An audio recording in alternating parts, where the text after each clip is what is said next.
श्री स्वामी समर्थ अवधूत चिंतन श्री गुरुदेव दत्त. तुम्हा सगळ्यांचं आपल्या चॅनलमध्ये स्वागत करते.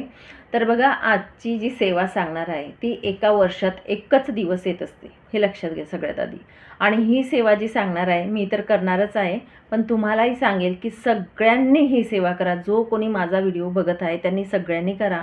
आणि मी कधी तुम्हाला सांगत नाही की व्हिडिओ शेअर करा, पण बघा आपल्या जवळील जे व्यक्ती असतील त्यांना सगळ्यांना हा व्हिडिओ शेअर करा. कारण एका वर्षात एकच दिवस असा असतो हा की त्या दिवशी आपल्याला ही सेवा करायची असते. ही सेवा म्हणजेच काय तर आर्थिक प्रॉब्लेम तुम्हाला असेल, आपल्या घरात पैशांची चणचण असेल किंवा कर्जबाजारीपणा जे काही असेल, पैशांना रिलेटिव्ह जे काही अडचण असेल, किंवा आपल्या घर बघा लक्ष्मी ही पैसा स्वरूपच नसते, तर आपल्या घरातील आरोग्य सुख जे असतं हे सुद्धा असतं. आणि म्हणून पैसाच नाही तर आपल्या घरात सुख समाधानी असावी. पैसा आहे पण आपल्या घरात ती स्थिर रूपात असावी लक्ष्मी, यामुळे आपल्याला ही पूजा करायची आहे. आता ही पूजा म्हणजेच कोणती तर वरदलक्ष्मी व्रत. आता वरदलक्ष्मी व्रत जे असतात ना ते येणार आहे बघा या वर्षीचं 28 ऑगस्ट 2026 या दिवशी, शुक्रवारच्या दिवशी. आता वरदलक्ष्मी व्रत हे कसं करावं, त्याची पूजा कशी करावी, ह्याची उत्तर पूजा कशी करावी, याचं उद्यापन कसं करावं, वरदलक्ष्मी व्रत हे किती दिवसाचं असतं, आणि वरदलक्ष्मी आणि वैभवलक्ष्मी हे एकच व्रत आहे की वेगवेगळे आहेत, या बऱ्याच प्रश्नांची उत्तरं आजच्या व्हिडिओमध्ये मिळतील. पण मात्र हे व्रत कुणीही चुकवू नका एवढं तुम्हाला सांगेल. तर बघा, वरदलक्ष्मी व्रत आणि वैभवलक्ष्मी व्रत हे वेगवेगळे व्रत आहेत. वैभवलक्ष्मी व्रत हे आपण बघा 11 करतो, 21 करत असतो, 108 करत असतो. पण मात्र वरदलक्ष्मी व्रत जे आहे ते एकच असतं. एका वर्षभरामध्ये एकच तिथी असा असतो, आणि हा तिथी श्रावण महिन्यामध्ये शुक्रवारच्या दिवशीच येत असतो. म्हणून हा व्रत एकच दिवसाचा असतो आणि हा आपण चुकवायचा नसतो. माता लक्ष्मीला प्रसन्न करण्यासाठी आपल्याला वरदलक्ष्मी व्रत हा करायचा असतो. आता वरदलक्ष्मी व्रत आपल्याला बघा 28 ऑगस्ट 2026 वार आहे, त्या दिवशी शुक्रवार, आणि पौर्णिमा तिथीसुद्धा येणार आहे. तर पौर्णिमा समाप्ती होणार आहे सकाळी 9:49 तर या दिवसाला सूर्याने बघितलेला आहे, उदय तिथीनुसार हा तिथी चालणार आहे. त्यामुळे दिवसभरात आपण ही पूजा करतो. पण मात्र तो तिथी जो आहे वरदलक्ष्मी व्रताचा त्या दिवशी आहे. आता बघा, हा व्रत कसा करावा, याची पूजाविधी कशी करावी ते आपण बघूयात. तर हा व्रत करत असताना वरदलक्ष्मी व्रत ज्या पद्धतीने आपण वैभवलक्ष्मी व्रत करतो त्या पद्धतीने उपवास आपल्याला करायचा असतो. सकाळी देवपूजा वगैरे झाल्यानंतर आपण सर्वप्रथम संकल्प करावा. संकल्प करत असताना आपण तिथे म्हणावं, आता हे व्रत जे असतात 5 वर्ष काही महिला करतात, काही महिला 11 वर्ष करतात, काही महिला 21 वर्ष करतात. पण तुम्हाला सांगू का, वरदलक्ष्मी व्रत करत असताना आपण अखंड करू शकत नाही. या वर्षी करत आहोत तर पुढच्या वर्षी आपण करू की नाही हे माहिती नसतं, मासिक धर्मसूतक असतं. म्हणून आपण या वर्षीचा, फक्त याच वर्षीचा संकल्प आपण करायचा. संकल्प करत असताना आपण म्हणावं की या वर्षी जो दिवस असेल किंवा जो तारीख असेल त्या दिवसाची, त्या दिवशी मी वरदलक्ष्मी व्रत करत आहे. माझ्या घरात तुमचा जो प्रॉब्लेम असेल तिथे सांगावं, या कारणासाठी मी हे वरदलक्ष्मी करत आहे, माझ्यावरती कृपा आशीर्वाद देवी भगवतीचा असावा यासाठी मी करत आहे, आणि आपण संकल्प सोडावा. त्यानंतर आपल्याला पूजा मांडणी जी असते ती सकाळीच आपल्याला करायची असते. आता बऱ्याच महिला बोलतील की ताई संध्याकाळी करू का, वैभवलक्ष्मी मातेची मांडणी आपण संध्याकाळी सुद्धा करत असतो. पण मात्र नाही, वरदलक्ष्मी व्रतची मांडणी, पूजा मांडणी ही सकाळी करायची. कारण वरदलक्ष्मी व्रतचं उद्यापन हे संध्याकाळीच होत असतं. आपल्याला पूजा मांडणी ही संध्याकाळी उचलून घ्यायची असते. म्हणून आपण ही पूजा जी मांडायची असते ती सकाळी करा. आता बऱ्याच महिला जातात म्हणजे जॉबला जातात, तर लवकर उठा. एकच दिवस, वर्षामधला एकच दिवस हा असतो, म्हणून लवकर उठा, लवकर पूजा करा. तर सर्वप्रथम पूजा कशी मांडावी ते आपण बघूयात. उपवास आपण करायचा आहे त्या दिवशी आणि पूजा मांडायची आहे. पूजा मांडत असताना एक चौरंग आपण घ्यायचा आहे. चौरंगावरती लाल वस्त्र किंवा पिवळं वस्त्र आपण टाकावं. त्यावरती आपल्याला एक माता लक्ष्मीचा फोटो, तुमच्या घरात जो असेल तो माता लक्ष्मीचा जो फोटो असेल तो तुम्ही घ्यायचा आहे. लक्ष्मीपूजनाला जो ठेवत असतो तो घेऊ शकतात. जो असेल तो फोटो आपण स्वच्छ गोमूत्राने स्वच्छ करावा, तो फोटो आपण ठेवावा. ज्या पद्धतीने बघा आपण सत्यनारायण व्रताला भगवान श्रीहरी विष्णूंचा फोटो ठेवतो त्या पद्धतीने आपण तिथे माता लक्ष्मीचा फोटो ठेवावा. त्यानंतर पुढे आपण एक कलश ठेवायचा आहे. आता कलश ठेवत असताना तांब्याचा किंवा पितळीचा असावा, धातूचाच कलश असावा, स्टीलचा ठेवू नका. तर धातूचा कलश आपल्याला ठेवायचा आहे. कलश ठेवत असताना त्या कलशामध्ये पाणी टाकायचं नाही, लक्षात घ्या. त्या कलशामध्ये आपल्याला पाणी टाकायचं नाही, तर आपण तो कलश तांदूळांनी भरायचा आहे. त्यामध्ये आपल्याला एक नाणं, एक सुपारी, हळदी, कुंकू आणि एक फूल आपल्याला त्या कलशामध्ये टाकायचं आहे आणि वरती आपल्याला एक नारळ कलशावरती ठेवायचं आहे. अशा पद्धतीने आपल्याला तो कलश मांडायचा आहे. हा वरदलक्ष्मीचा कलश आहे. हे मांडल्यानंतर आपला जो कलश असेल त्याला पुढे स्वस्तिक, आपण पूर्ण स्वस्तिक काढावी. पूर्ण स्वस्तिक म्हणजे 4 थेंब 2 साईडच्या रेषा ज्या असतात त्या सुद्धा काढायच्या आहेत आणि कलशाला 5ही बाजूंनी आपण कुंकवाने रेषा ओढायच्या आहेत. या पद्धतीने ही पूजा मांडणी होत असते. तुपाचा दिवा, तेलाचा दिवा प्रज्वलित करावा, दीपपूजन करावे आणि त्यानंतर गणपती बाप्पा जे असतात देवघरातले, ते गणपती बाप्पांची स्थापना तिथे करावी किंवा सुपारी स्वरूपात आपण गणपती बाप्पांची तिथे पूजा मांडू म्हणजे त्यांना स्थापित करावं. आणि त्यानंतर तुम्हाला सांगेल की आपण माता लक्ष्मी ज्या असतात, माता लक्ष्मीचा अभिषेक आपल्याला करायचा आहे. माता लक्ष्मीचा अभिषेक करत असताना आपल्याला श्री सूक्त हे 16 वेळा म्हणायचं आहे. आता तुम्ही म्हणाल ताई मी 1 वेळा म्हणू का चालेल का, 5 वेळा म्हणू का चालेल का, तर नाही. या सेवेमध्ये कुठलीही काटकसर न करता आपल्याला 16 वेळाच श्री सूक्त म्हणायचं आहे. 16 वेळा श्री सूक्त म्हणत आपल्याला माता लक्ष्मीचा त्या दिवशी अभिषेक करायचा आहे. कुंकवाने, हळदीने, सदाने, मधाने, पंचामृताने जे तुम्हाला शक्य होईल त्या पद्धतीने अभिषेक करावा. पाण्याने या पद्धतीने स्वच्छ मूर्ती करून आपण ती माता लक्ष्मीची मूर्ती जी असते ती हळदी कुंकू आपण वाहायचं आहे त्यांना. आणि जो कलश असतो त्यांनासुद्धा कलशाला हळदी कुंकू आपण वाहायचं आहे, अर्पण करायचं आहे. माता लक्ष्मीचा फोटो असेल, फोटोला आपण हळदी कुंकू अक्षता वाहायच्या आहेत. त्यानंतर फुलांचा हार असेल, जे काही असेल, वेणी असेल, गजरा, ते आपण तिथे अर्पण करायचं आहे. तुमच्याजवळ जे जे असेल, कमळाचं फूल, गुलाबाचं फूल जे असेल, माता लक्ष्मीला जे जे आवडतं, अत्तर माता लक्ष्मीला आवडत असतं म्हणून अत्तर, गुलाबाचं अत्तर असेल, तो स्प्रे असेल किंवा अत्तर आपण लावायचं आहे.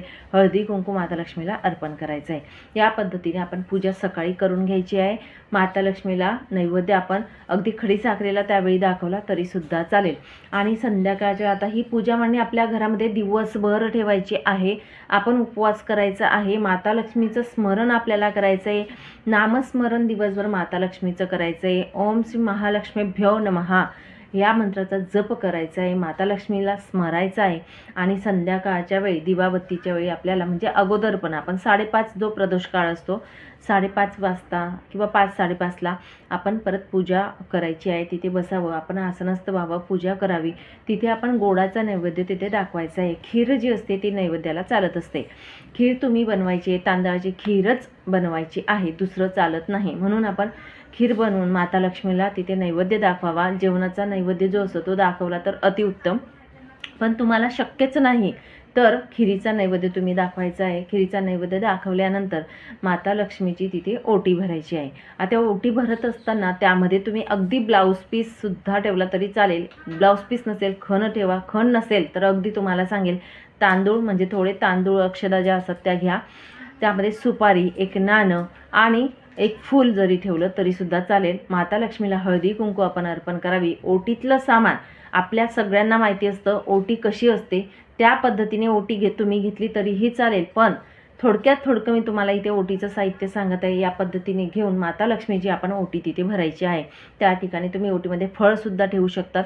फळ ठेवून आपण माता लक्ष्मीची ओटी भरायची आहे या पद्धतीने. आणि नैवेद्याला तुम्हाला बघा गोडाचा नैवेद्य बनवता आला तर ठीक, नाही बनवता आला तर 21 पदार्थ, कुठलेही 21 पदार्थांचा सुद्धा तुम्ही नैवेद्य दाखवू शकतात.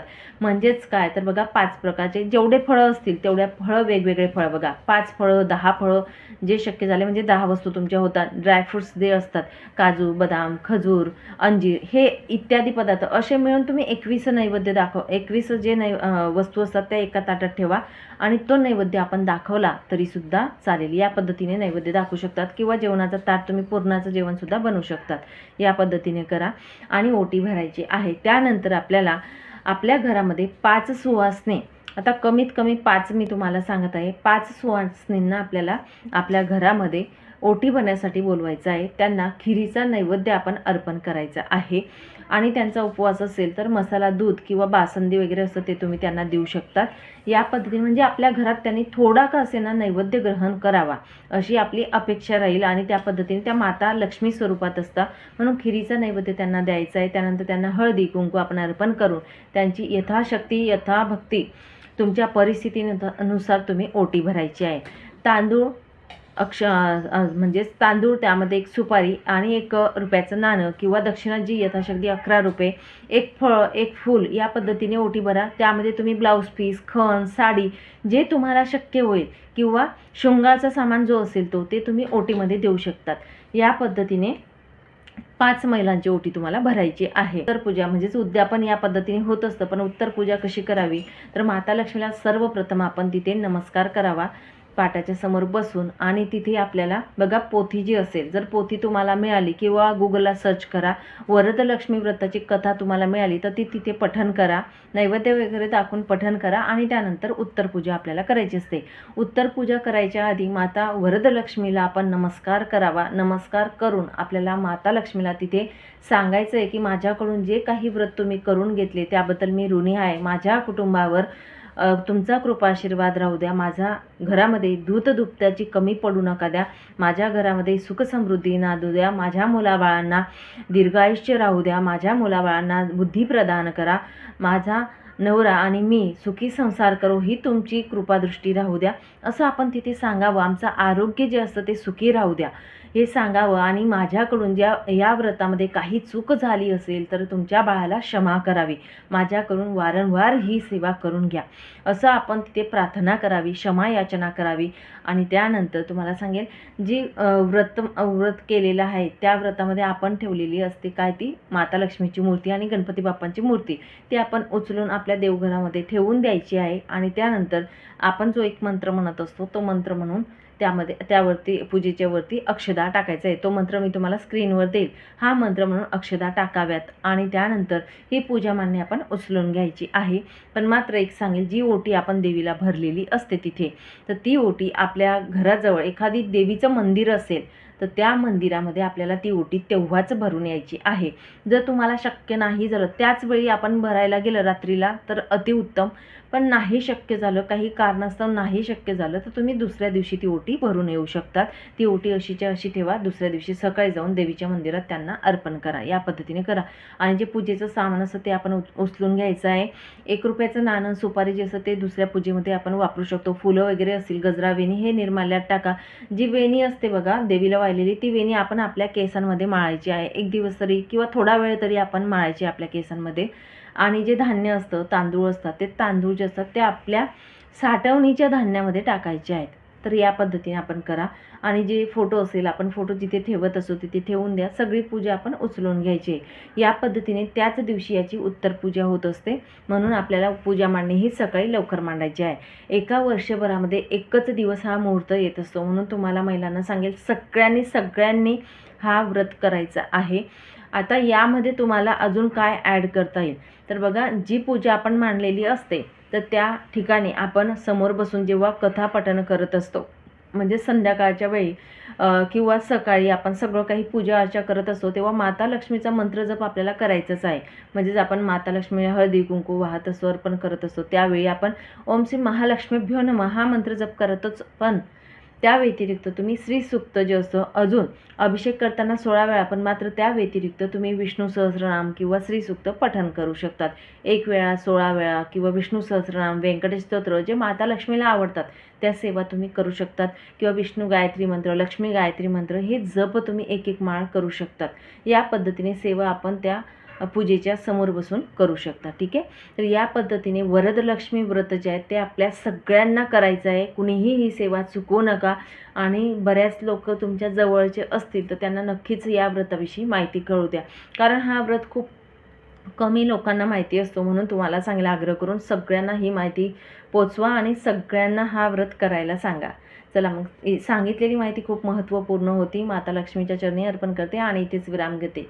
श्री स्वामी समर्थ. अवधूत चिंतन. श्री गुरुदेव दत्त.